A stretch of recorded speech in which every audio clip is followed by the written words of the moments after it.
Il s'agit d'un phénomène qui fait mal à plusieurs familles en Guinée et qui détruit l'avenir des jeunes filles. Le viol est devenu une épidémie à laquelle aucune solution ne semble être trouvée. Ce mercredi, c'est une fille âgée de 8 ans qui en a été victime au quartier Yimbaya, dans la commune de Matoto. Son présumé bourreau est un homme âgé de la quarantaine, connu dans le quartier et qui serait un habitué des faits. Nos reporters ont fait un tour sur les lieux de viol.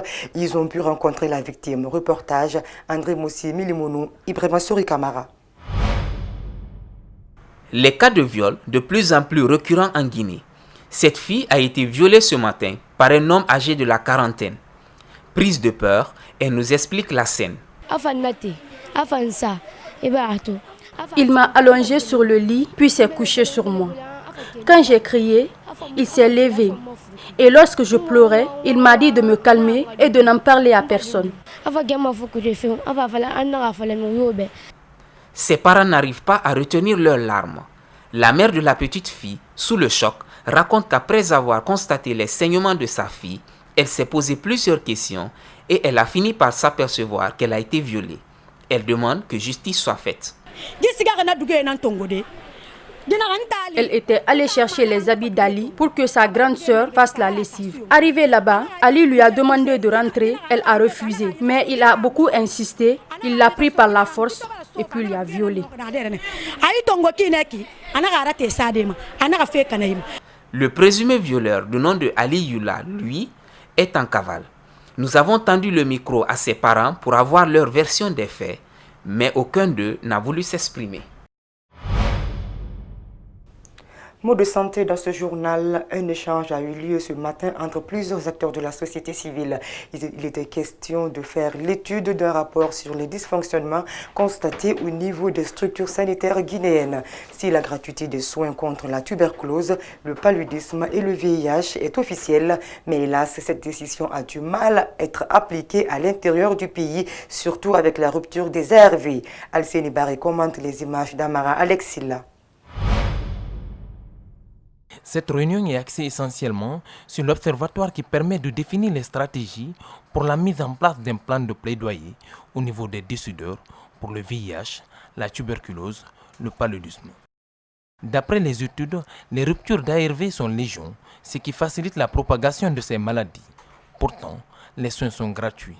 Les résultats auxquels nous sommes parvenus, c'est qu'il y a par moment des ruptures d'ARV.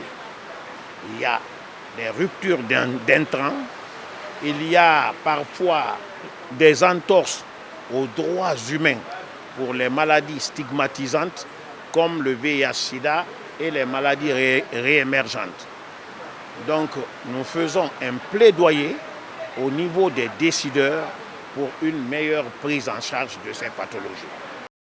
Le droit à la vie nécessite forcément l'accès à la santé, entend Fatou Baddi, qui invite les autorités à rendre effective la gratuité des médicaments contre le paludisme, la tuberculose. Si on vit, il faut bien être en bonne santé. Mais qu'est-ce qu'on remarque?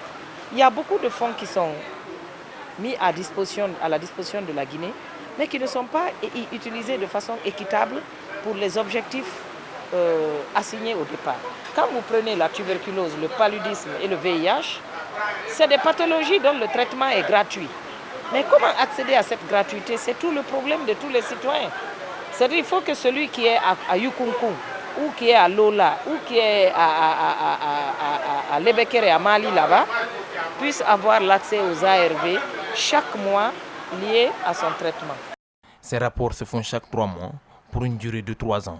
Les recommandations seront déposées au ministère de la Santé, à la primature et au niveau des partenaires.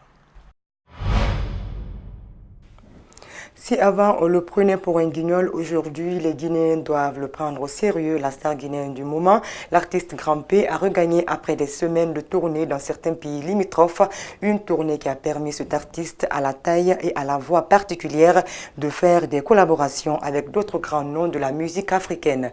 Grand P a été accueilli à l'aéroport Bessia par ses fans qui avaient soif de le revoir. Mohamed Valek Touré et Alcénie Camara.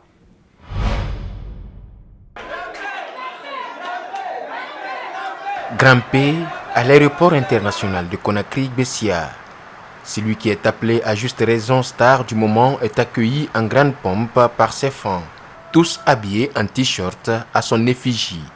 Ce déplacement aurait permis pour Grampé de découvrir certains pays africains et sympathiser avec tant d'artistes. La Guinée c'est bon, Mali c'est bon, parce que c'est la famille. On est bien rentré là-bas, à Côte d'Ivoire avec Mali. Donc je suis content pour rentrer chez moi. Vous avez vu sur les réseaux sociaux, vous avez assisté à des concerts avec Sidiki Diabaté. Oui, c'est grâce à Sidiki Diabaté que j'ai assisté au concert de Sidiki Diabaté. Okay. Il y a un autre concert qui est prévu à Conakry. Et parlez-nous de ce concert et c'est avec quel artiste vous voulez faire ce concert? Oui, okay. Tout tu veux faire et je veux partir. Parce que c'est la Guinée. La Guinée, Côte d'Ivoire, c'est la famille, avec beaucoup c'est la famille. Ovationné en fanfare par ses fans, Grampé a durant sa tournée rencontré des artistes comme Oumou Sangaré, Afou Keita et Sidiki Diabaté et le disparu Digue Arafat. Il se souvient du Digue Arafat qu'il aurait aussi reçu avant son décès. Arafat, bon, on m'a invité chez nous, chez lui, qu'on va partir chez lui, au samedi. On est parti là-bas. Bon, nous on est venu à Bamako. J'ai attendu chez décès, que j'ai décidé. Grampé débarque à Conakry pour sa dédicace prévue le 4 octobre prochain. Son premier featuring avec l'artiste Azaya est déjà disponible et bien vu sur les réseaux sociaux.